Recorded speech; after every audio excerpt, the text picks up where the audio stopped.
Ok, salut. Je vais te montrer comment installer Ninjam pour pouvoir jammer pendant cette pandémie avec peut-être tes amis ou avec qui tu veux. Tu vas pouvoir l'envoyer cette vidéo-là à d'autres mondes que tu voudrais jammer avec sur Ninjam, qui est un espèce de logiciel online avec 2 mesures de latence puis des genres de room à la MIRC. Et l'illusion est quand même bonne pour s'amuser, pour passer le temps puis pour faire des sessions d'enregistrement avec des chummés. Ok.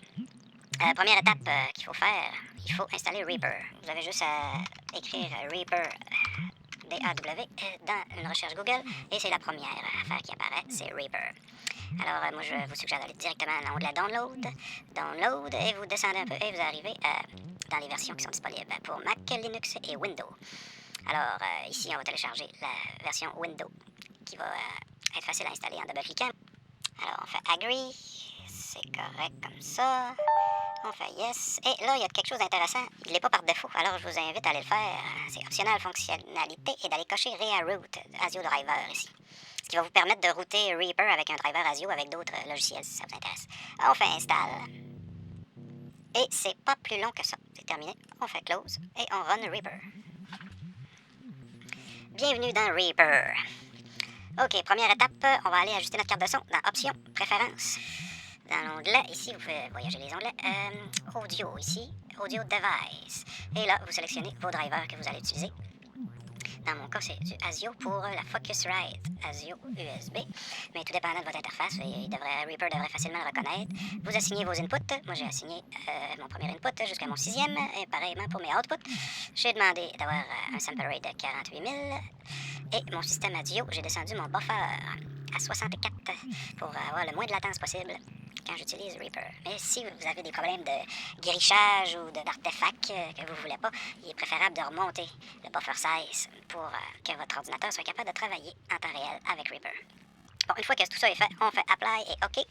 Et on s'en va ici, dans cette zone grise. On peut insérer, en cliquant à droite, une track. Cette track-là, on va l'appeler Ninjam. Bon, cette track-là de Ninjam va être le host en cliquant ici sur l'onglet FX que vous voyez. À partir de ça, vous allez aller dans le filter ici que vous voyez. C'est un outil de recherche pour tout ce qu'il y a d'FX dans Reaper. Alors, je vais écrire Ninjam. Cliquez sur All Plugins. Alors, dans tous les plugins disponibles dans Reaper, Ninjam vient d'apparaître en VST ici, Ria Ninjam. Alors, je double-clique. Ce qui m'ouvre cette fenêtre-ci. Ria Ninjam est maintenant dans ma FX Track 1. Bon, vous voyez, quand je double-clique ici, ça m'apparaît cette fenêtre-là et je peux cliquer sur Show Ria Ninjam Console. Et voilà, ça c'est la console de Ninjam. Je pense qu'on va revenir à ce panel-là. Maintenant, se rentrer ici, insérer une nouvelle track et de l'appeler ton instrument. Cette track-là, qui est important qu'on fasse avec, c'est qu'il faut la router convenablement pour l'envoyer dans cette track-là. Alors ici, cette track-là, c'est la même que celle-là. Vous voyez le piton ici, route là? Lui, il m'ouvre cet onglet-là. Cet onglet-là me permet de faire mon routing. Bon, je veux pas que ma track instrument s'en aille dans le master. Je déclique ça. Je veux qu'elle s'en aille dans Ninjam. Alors, pour qu'elle y aille, il faut que j'envoie un send de mon signal. Et voilà, quand j'appuie ici, je vois Ninjam qui apparaît ici, ma track 1. En faisant ça, en ayant fait ça, si j'appuie ici sur Record Arm, ça c'est important qu'il fonctionne pour que ça monitorise ton instrument. Ma track Ninjam, j'y reviens. Je reclique sur FX.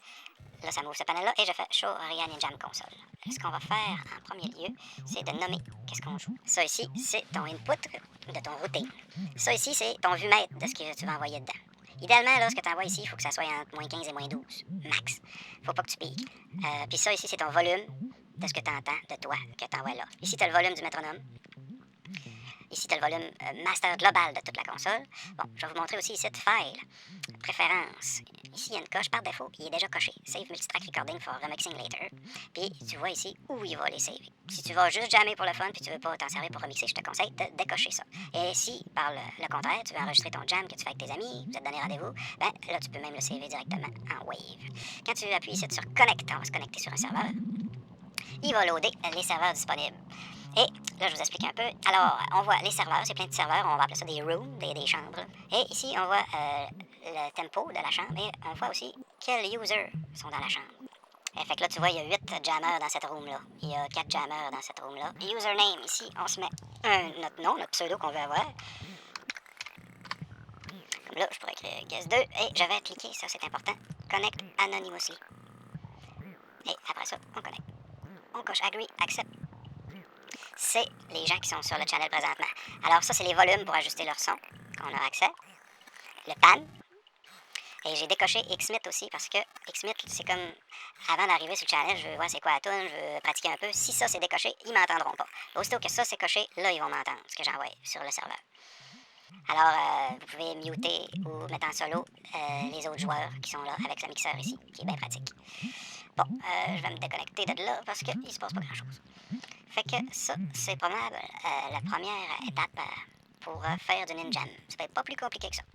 J'espère que ça va vous servir. Bon, Ninjam, amusez-vous bien. Il y a bien du fun à se faire là-dessus.